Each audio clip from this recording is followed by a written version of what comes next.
well does this Shark steam mop really work?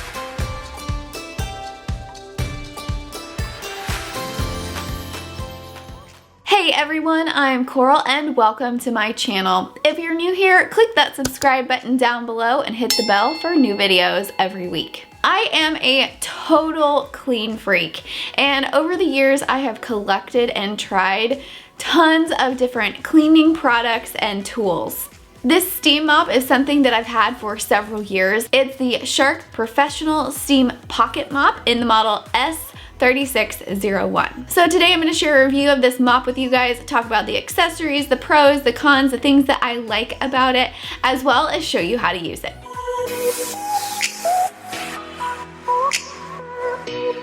First up is the accessories. With this mop, you get two different mop heads that are interchangeable that you can pop in and out of the mop. The first one is a rectangle mop head, and you get two rectangle mopping pads with it. You also get a triangle mop head, and again, two triangle mop pads. The triangle head is honestly not something that I use very often. It is made for tight and confined spaces, like in a bathroom, as you can notice in the difference between the colors on my mop pads. And the last item that you get with the mop is a small pitcher for filling the water reservoir. So one really big thing with this mop, and most steam mops in general, is that you're going to want to use distilled water with it. While it can be a lot easier to just fill your mop with tap water, using this tap water in your mop can cause mineral buildup and cause the insides of the mop to get clogged. So in order to preserve the life of your mop, you really want to make sure that you're using distilled water. I just buy the big jugs at the grocery store. They last me a really long time and it's not that big of a deal. If you do end up not using distilled water in your mop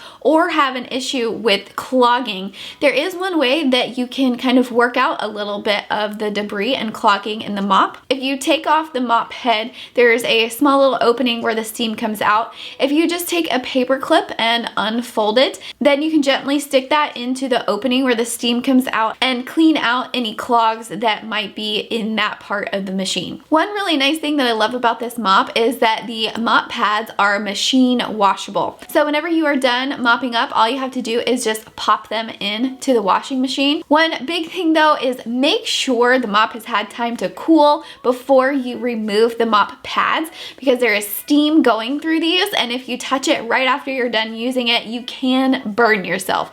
So make sure you're careful with that. Whenever I wash these mop pads, I usually just throw them in with towels or rags. Mine is looking a little bit dirty. I throw some vinegar in there to help get things a little bit extra clean, and I've heard some people say that they put theirs in bleach whenever they wash it, but I have read that it is not recommended to wash these pads in bleach. Another cool thing about these mop heads is that they have a mesh lining on the inside. This helps to trap the steam in between the mesh lining and the outside, and then to push it outwards onto your floor. They are also dual-sided, so you have your regular cleaning side and the back side is for scrubbing. When you're mopping, you can just very easily flip the head around. It rotates very easily and is made to work on both sides, and then use the scrubbing side to get off any hard or stuck on messes. One thing I will say with the mop pads is that you might need to be careful when drying them. I've noticed that mine have shrunk just a little bit. They do fit on the mop head okay still, but I do have some trouble closing the Velcro on them. So since I've noticed that, I've started pulling mine out and not letting it dry in the dryer. I just let them air dry. Shark does recommend that you either air dry them or dry them on low heat. This particular model of mop that I have has 3 different steam settings.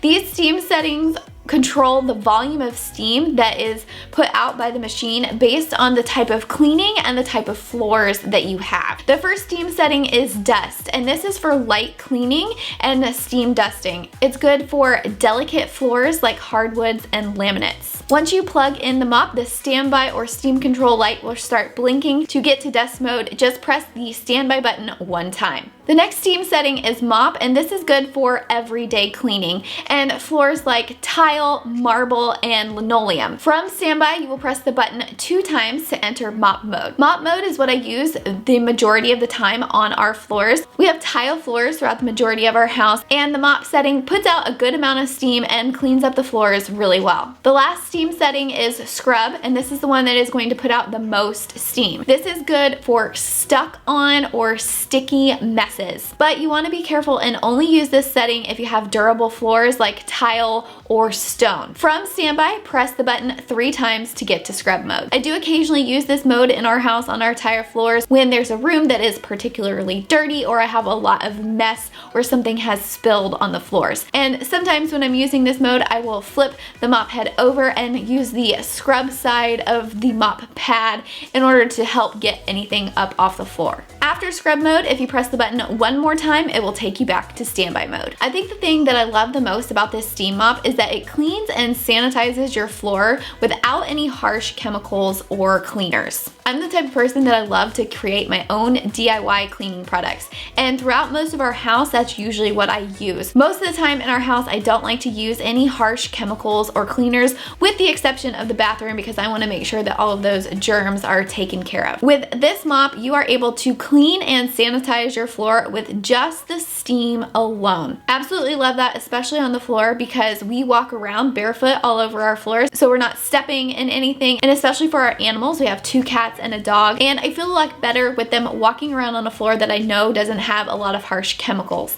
And whenever we have kids, I don't want our kids walking around or crawling around on the floor in chemicals either. The only time I add anything extra to this process of mopping with this steam mop would be to add a little bit of vinegar and water. If I have a really big mess or spill on the floor or something that is super sticky, occasionally I will take my spray bottle of vinegar and water and spray down that area of the floor right before I mop. Absolutely love cleaning with vinegar. It's one of my favorite DIY cleaning products, and I talk about that in my DIY cleaning products video that I will link right up here if you want to check that out as well. The only thing about this mop that I think I would change is the cord length. The cord length is fairly long when you're just looking at it, but if you are cleaning a very big area, then you do have to unplug and replug in multiple times. Our house is an open concept home, and so I have a lot of area throughout our kitchen, our living room, and our dining room to mop, so it does require multiple times of unplugging and plugging back in order to get it all done. Honestly, it's not that big of a deal, but I do wish that the cord were just a little bit longer. I do love how easy this mop is to use.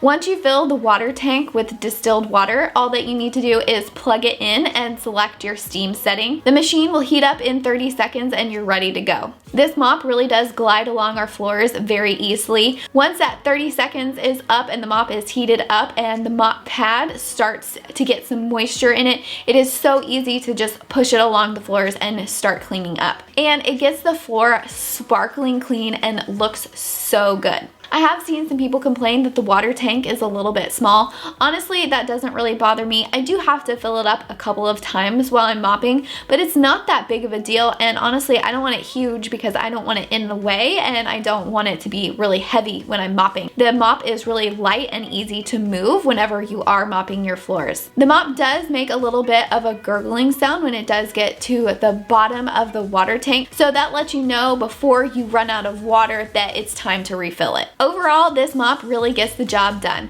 The floors are clean, sanitized, and look great, and I definitely think that this mop is worth the money. If you want more reviews about other must-have products I use in my home, click right here for my review playlist. Thanks for watching, and I'll see you next time.